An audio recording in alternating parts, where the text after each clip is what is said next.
The underestimated species. Captain Sarah Chen stood at the edge of the Galactic Alliance chamber, her back rigid despite the subtle gravitational adjustments designed to accommodate each species' comfort. The massive hexagonal hall housed representatives from over 40 spacefaring civilizations, some physically present, others appearing as sophisticated holograms from systems light years away.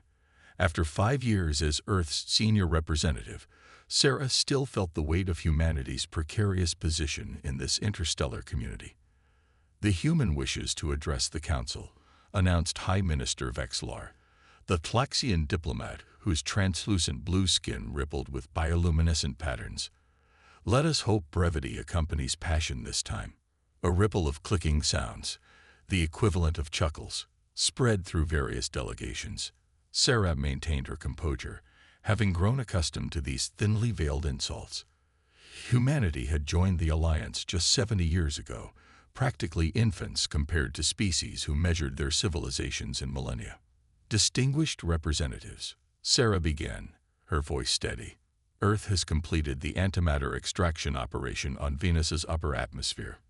We've exceeded the quota by 17% and suffered only 12 casualties, compared to the projected 25. Only 12. The question came from Ambassador Krith, a tall, willowy Paraxian whose species had evolved in low gravity. How remarkably efficient for your kind. Another wave of amusement swept through the chamber.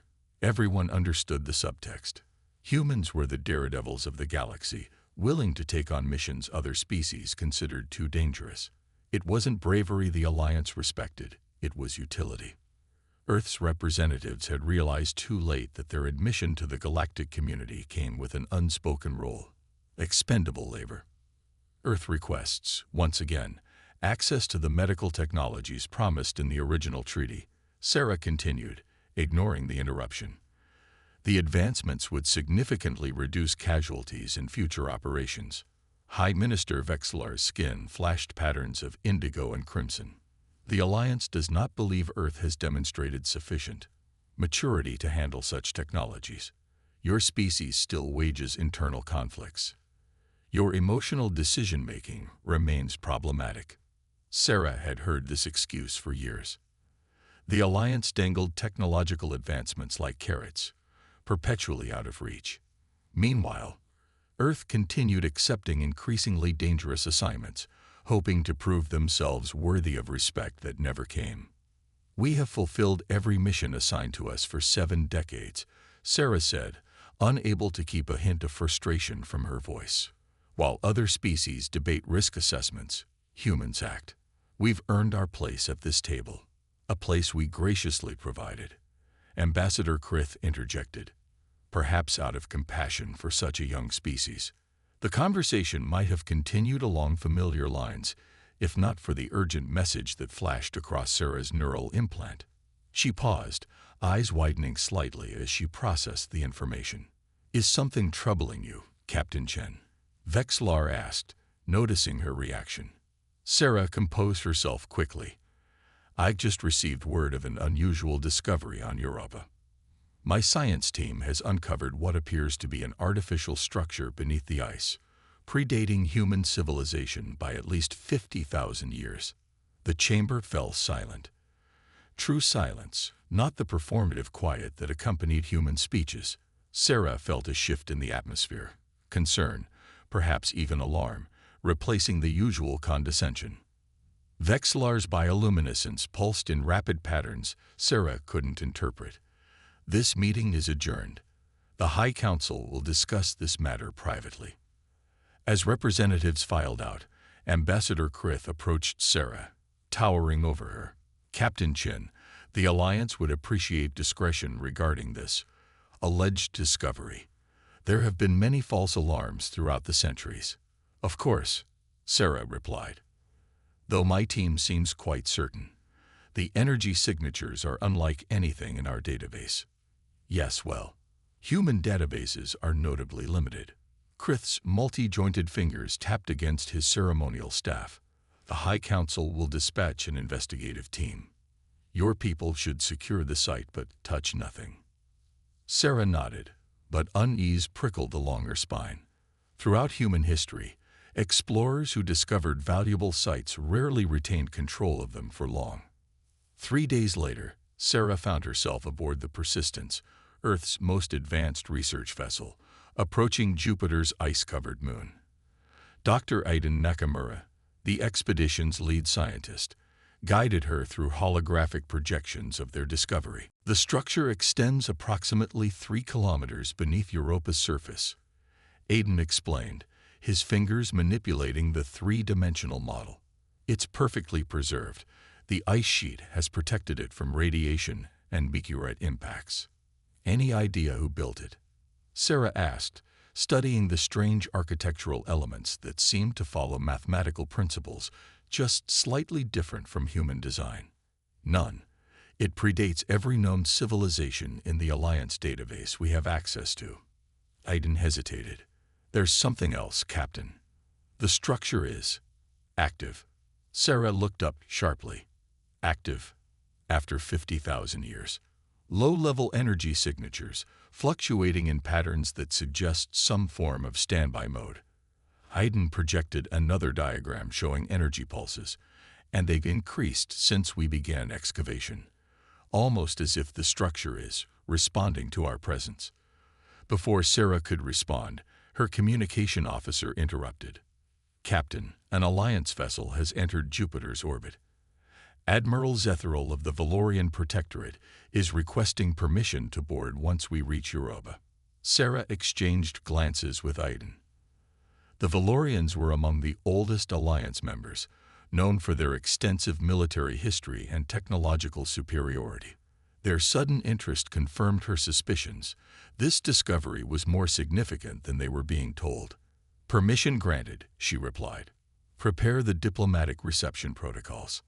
Admiral Zetheril arrived with minimal ceremony, accompanied by 6 specialists whose species Sarah recognized from Alliance scientific conferences.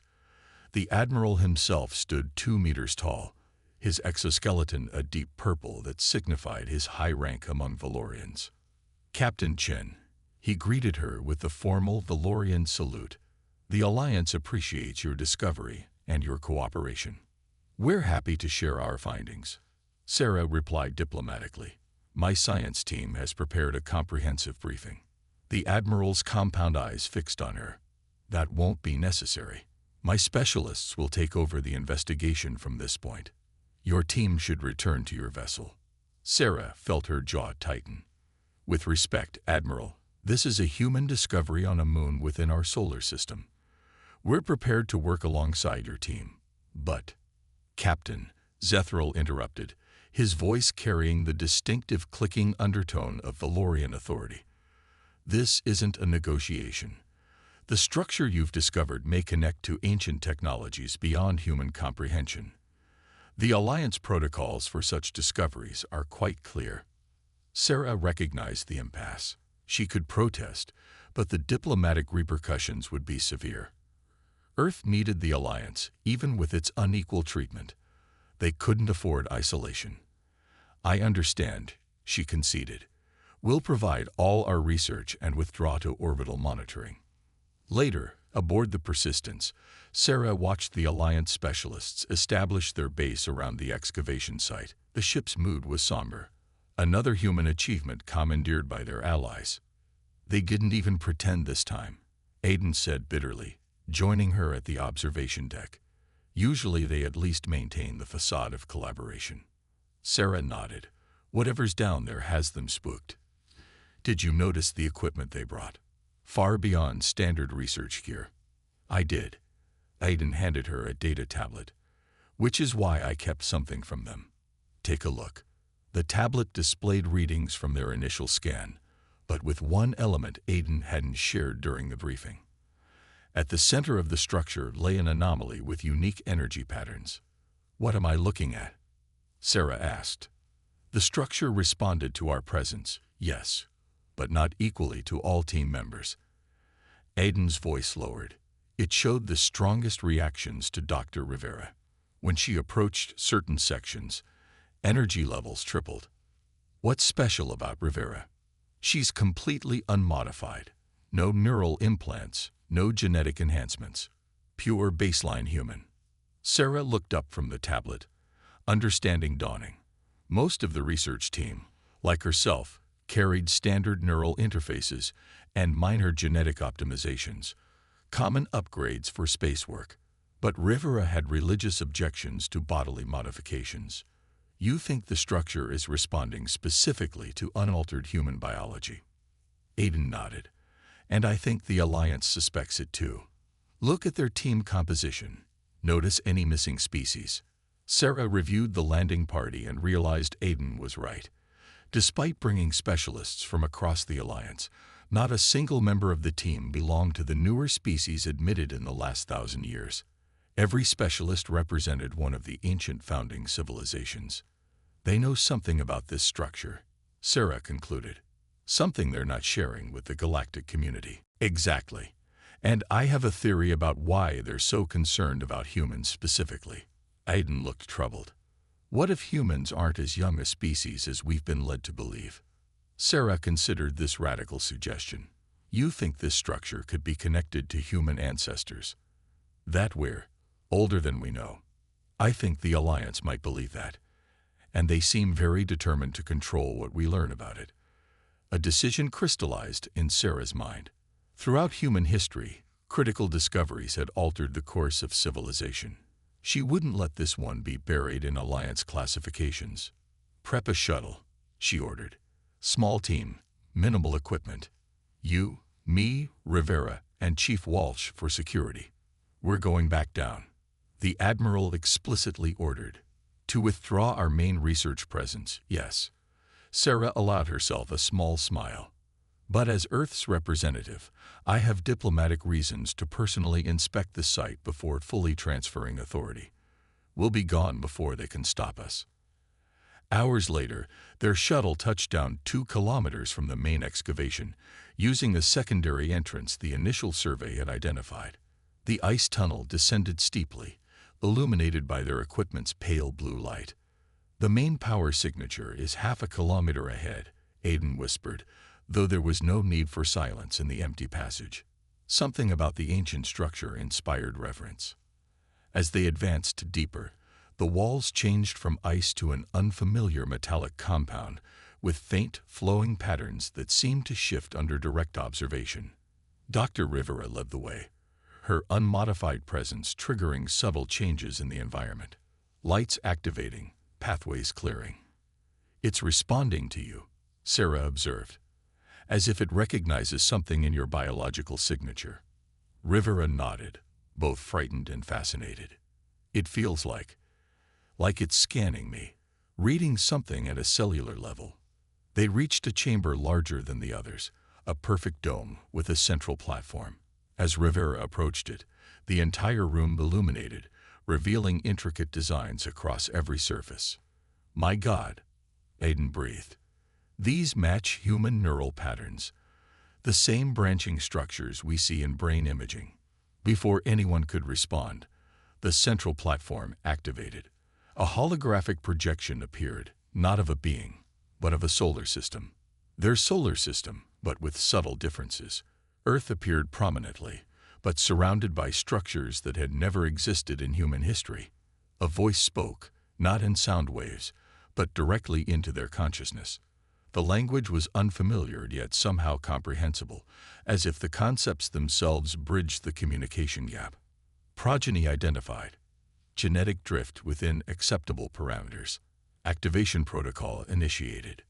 The chamber began to transform around them, walls reconfiguring as ancient machinery awakened. Sarah felt an overwhelming sense that they stood at a pivotal moment, not just for humanity, but for the entire galaxy. And somewhere above them, Alliance sensors would be detecting this activation. Their window of opportunity was closing rapidly. Rivera, Sarah said urgently, what's happening to you? For the scientist stood transfixed, her eyes reflecting the strange light as information flowed directly into her mind. When she finally spoke, her voice carried a weight of revelation. Captain, they lie to us. They all lied. Humans aren't new to the galactic stage. She turned to Sarah, tears streaming down her face. "We were here first." The awakening. Admiral Zethral's voice boomed through the Persistence's communication system, his anger transcending species barriers. "Captain Chen, you have directly violated Alliance protocols. Return to your vessel immediately or face severe diplomatic consequences." Sarah's team huddled in the ancient chamber beneath Europa's ice as Rivera continued interfacing with the awakened technology. Above them, Alliance forces were mobilizing. "We need more time," Aiden urged, monitoring Rivera's vital signs as the scientist stood in seeming trance. "Whatever information she's receiving, it's massive. Rushing could damage her neural pathways." Chief Walsh checked the scanner. "Multiple signatures approaching our position. Heavy equipment. They're coming in force, Captain." Sarah made her decision. "Walsh, secure the tunnel entrance. Buy us as much time as possible without initiating violence." "Aiden, how much longer does Rivera need?" "Unknown. The data transfer is unlike anything I've seen. It's like the system is carefully calibrating itself to human neurology." Sarah activated her communication implant, connecting directly to her first officer aboard the Persistence. "Commander Taylor, prep the ship for emergency departure, and transmit everything we're recording to Earth on quantum channels. If the Alliance interrupts, switch to backup protocols." "Understood, Captain." "But there's something else. 3 Alliance cruisers have entered the system. They're positioning to blockade Earth communications." The gravity of their situation became clear. Whatever this discovery represented, the Alliance was determined to control it, even if that meant isolating Earth. In the chamber, Rivera gasped suddenly, breaking her connection with the ancient system. She collapsed to her knees, and Sarah rushed to support her. "Dr. Rivera, are you all right? What did you learn?" Rivera's eyes were wide, trying to process the information flood. "It's overwhelming. This facility. It's an archive. A library left by our ancestors. Humans built this?" Aiden asked incredulously. "Not exactly human as we know ourselves today, but yes, our direct genetic ancestors. They called themselves the progenitors." Rivera struggled to find words. "They were among the first spacefaring civilizations in this galaxy, millions of years ago. They seeded worlds, created outposts like this one." Sarah helped Rivera to her feet. "If that's true, why don't we remember any of this? Why did humanity have to rediscover spaceflight?" "Because we were forced to start over." Rivera's voice trembled. "There was a war, a terrible conflict with other ancient species. Our ancestors were losing, so they implemented what they called the Preservation Protocol. They hid outposts like this throughout the galaxy, and then they reset themselves." "Reset?" Sarah echoed. "They used advanced genetic engineering to temporarily suppress their technological knowledge, reverting to a pre-industrial state on Earth while preserving their genetic lineage." Rivera gestured at the chamber around them. "These archives were designed to reawaken only when humans naturally redeveloped sufficient technology to find them." The implication staggered Sarah. If humans were descendants of an ancient, advanced civilization, one that fought against the ancestors of current Alliance powers, it would explain the Alliance's treatment of humanity. Not contempt for newcomers, but fear of returning rivals. Chief Walsh's voice came through the comm. "Captain, we have company. Alliance security forces are breaching the upper tunnel." "This changes everything," Sarah murmured. "The Alliance didn't admit Earth out of benevolence. They've been monitoring us, keeping us dependent, ensuring we never discovered our true heritage." Aiden's expression shifted from shock to anger. "They've been using us, sending humans on suicide missions, denying us technologies. They've been deliberately keeping us vulnerable." A massive tremor shook the chamber as Alliance forces employed heavy excavation equipment to force entry. Sections of ice collapsed in the distant tunnels. "Rivera," Sarah said urgently, "can you download any of this information? Something we can take back to Earth." The scientist shook her head.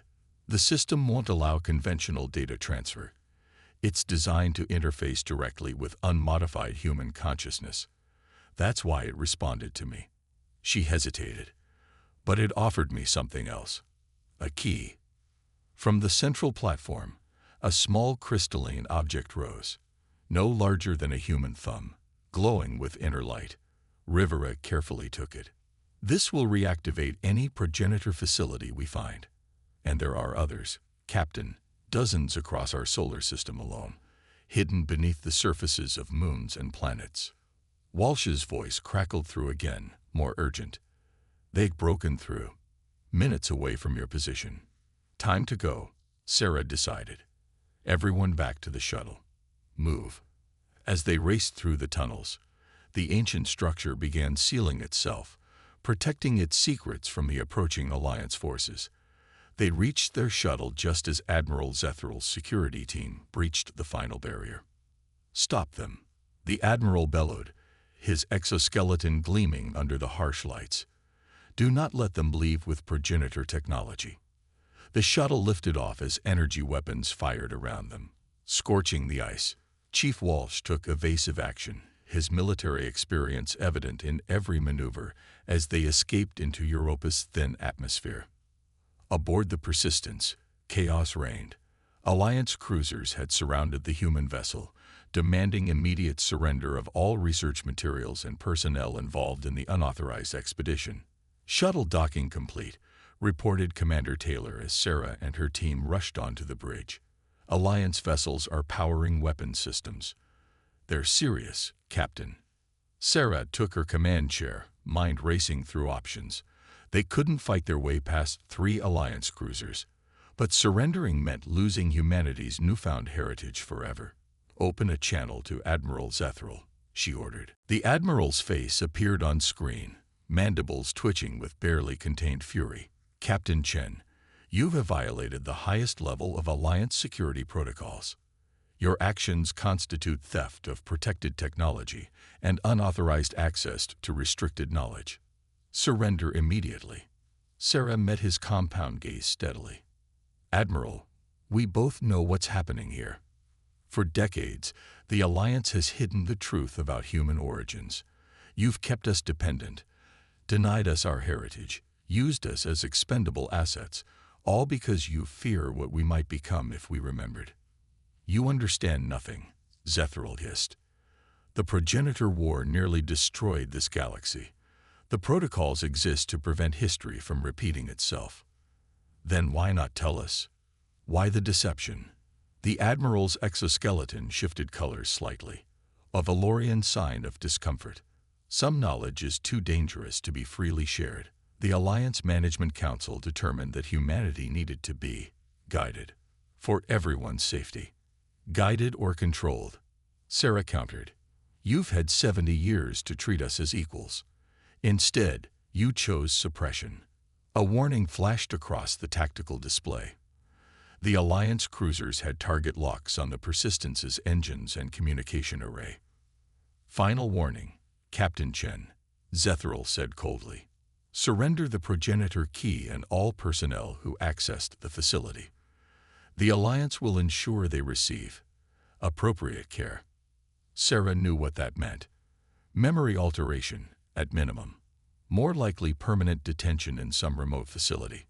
She glanced at Rivera, who clutched the crystalline key with white-knuckled determination. I need options, Sarah said to her bridge crew, muting the Admiral temporarily. Commander Taylor spoke first. Our quantum transmitter completed sending the initial data to Earth before they established jamming. Earth knows something significant has happened, even if they don't have all the details. What about escape? Sarah asked. The navigation officer shook her head. They've positioned to block all conventional exit vectors. We'd need to pass directly through their firing arcs. Rivera stepped forward, the key pulsing gently in her hand. Captain, there may be another way. The archive showed me something. A network. The progenitors built a system of shortcuts through space, like navigational waypoints that create temporary passages. FTL corridors? Sarah asked, hope kindling. Similar, but using different principles. The key can activate them, but I need direct access to the ship's navigational systems. Sarah nodded. Do it. She unmuted the communication channel. Admiral Zethral, humanity has lived under Alliance restrictions long enough. We decline your offer. The Admiral's mandibles clicked angrily. You leave us no choice. The Alliance cannot allow progenitor technology to. Sarah cut the transmission. All hands, prepare for possible hostile action. Rivera, how soon can you implement this navigation system? Minutes, if your engineers can follow my instructions. The tactical officer's voice rose urgently. Captain, Alliance vessels powering weapons systems. They're targeting our engines. Evasive maneuvers. Maintain distance. Sarah ordered. All power to shields. The Persistence shuddered as the first volley of Alliance weapons fire struck their defensive barriers. Warning lights flashed across multiple stations. Shields at 60%, reported the tactical officer. Sarah opened the shipwide channel. All personnel, this is the captain. The Alliance has opened fire on a diplomatic vessel in violation of their own charters. Whatever happens next, remember, they fired first. They chose conflict over cooperation. In the navigation bay, Rivera worked frantically, connecting the crystalline key to the ship's systems. The device pulsed brighter, interfacing with their technology as if designed for it. It's recognizing the mathematical principles, Rivera exclaimed. Human computational models must still follow patterns similar to our ancestors. Another hit rocked the ship violently. Shields failing, came the report. Hull breach on Deck 7. Emergency containment activated. Status on the navigation system, Sarah demanded. Rivera's voice came through breathlessly. It's working. I'm seeing coordinates, pathways. The nearest node is near Ganymede's orbit. Helm, set course. Maximum acceleration. The Persistence broke formation, accelerating away from the Alliance vessels as they fired again. Alarms blared throughout the ship as systems overloaded under the strain. They're pursuing, Captain, the tactical officer reported. 2 cruisers on intercept course. Sarah watched the distance to the coordinates Rivera had provided. How close do we need to be for this to work? Within 50,000 kilometers, Rivera replied. But Captain, there's something else you should know. The system hasn't been used in millions of years. The archive couldn't guarantee its stability. Sarah absorbed this news grimly.